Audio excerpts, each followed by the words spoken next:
भावना, कैसी हो? मेरे हस्बैंड की पोस्टिंग तुम्हारे ही शहर में हुई है। हमने नया घर लिया है, इसलिए गृह प्रवेश की पार्टी पर तुम सबको जरूर आना होगा, कविता ने फोन पर कहा।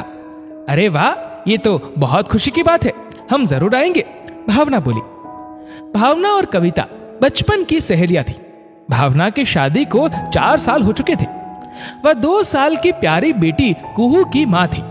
उसके ससुराल में पति सास सुधा जी, एक छोटी ननद आस्था और देवर भावेश था। भावना का ससुराल निम्न मध्यम वर्ग का परिवार था। घर खर्च, भाई की पढ़ाई, बहन की शादी, सब जिम्मेदारी भावना के पति गौतम पर थी। बस सबकी आवश्यक जरूरतें ही पूरी होती थी। बढ़ती महंगाई के कारण बचत नहीं हो पाती थी। घर में कोई मेड नहीं थी। सब मिलजुल कर काम करते थे। सब एक दूसरे का सम्मान करते। प्यार और एकता की डोर से बंधा था परिवार। अभावों में भी किसी बात की कमी नहीं अखरती थी उन्हें। कुछ खाने की चीज कम रहती तो सभी एक दूसरे को खिलाने के लिए झगड़ पड़ते। भावना ने अपनी बेटी को भी एक चॉकलेट को 6 हिस्सों में बांटना सिखाया था। प्यार और सम्मान की नींव पर घर मजबूती से खड़ा था। भावना के पिता की भी साधारण स्थिति थी, पर उन्होंने अपनी बेटी को संस्कारों का अनमोल खजाना दिया था। भावना और कविता जबलपुर में एक ही स्कूल में पढ़ती थी। संयोगवश भावना की शादी मध्यम वर्गीय परिवार में हुई और कविता की संपन्न परिवार में। शादी के बाद कविता में पति के ओहदे और पैसों का अभिमान आ गया।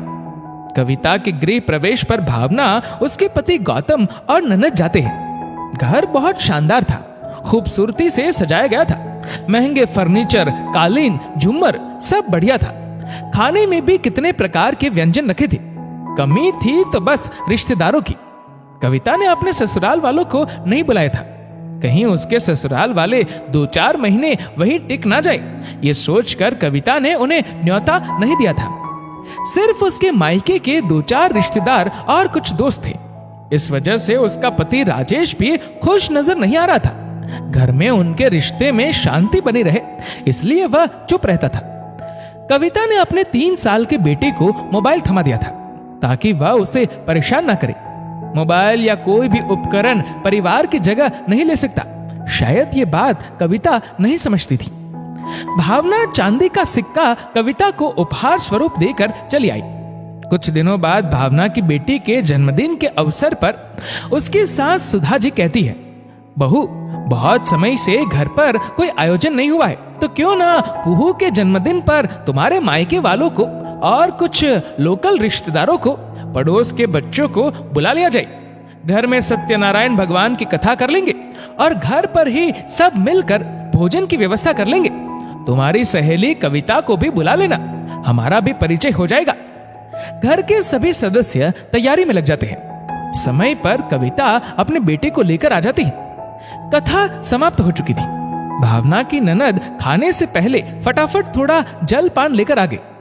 कविता ने घर पर एक नजर दौड़ाई, दीवारों की ओर देखा और भावना से बोली, कितने समय से घर में रंग रोगन नहीं करवाया, ना कोई सजावट, ना अच्छे पर्दे, लकड़ी का पुराने जमाने वाला सोफा, रसोई में भी पुराने स्टाइल के डब्बे, अच्छी क्रॉकरी तक नहीं है। ऐसे कैसे खराब हालत में रह लेते हो तुम लोग? कविता, भले ही हमारा घर खूबसूरत नहीं है, पर हमारे रिश्ते खूबसूरती से सजे हैं। मैं अपने पति की जेब देखकर घर चलाती हूँ। रसोई के डिब्बे पुराने हैं तो क्या हुआ, पूरा परिवार साथ बैठकर खाना खाता है।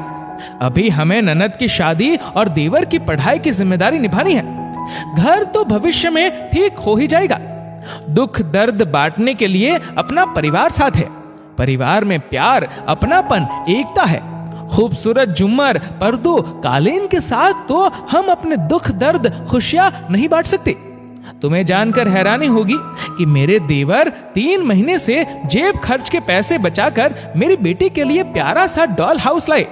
3 महीने उन्होंने कॉलेज में अपने ऊपर एक भी पैसा खर्च नहीं किया। मेरी ननद ने रात रात भर जगकर सुंदर सुंदर फ्रॉक मेरी बेटी के लिए सिले। और देखो, मेरी बेटी अपनी दादी की गोद में कितने सुकून के साथ उनके आशीर्वाद की छांव तले बैठी है, ना कि अकेले मोबाइल पकड़े। देखो, मेरे पति के चेहरे की रौनक, अपने रिश्तेदारों को देख कितने खुश है। भौतिक चीजें होना अच्छी बात है, पर उससे भी ऊपर जीवन में कुछ है।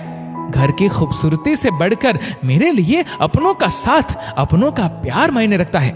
और कविता, खाना खाकर जाना, क्योंकि इसमें मेरी सासू माँ का प्यार मिला हुआ है। दोस्तों, घर तो परिवार के लोगों के आपसी प्रेम और अपनेपन से सजता है, ना कि सजावट की चीजों से। परिवार में शांति, सुकून और प्यार होना जरूरी है। दोस्तों, इस वीडियो को लेकर आपकी क्या राय है, नीचे कमेंट करके जरूर बताएगा। और अगर आपको वीडियो अच्छा लगा हो तो इस वीडियो को लाइक करेगा, शेयर करेगा ज्यादा से ज्यादा लोगों तक। और ऐसे ही और भी इंस्पिरेशनल वीडियोस के लिए सब्सक्राइब करें हमारे यूट्यूब चैनल को और फेसबुक पर फॉलो करें हमारे पेज को। धन्यवाद।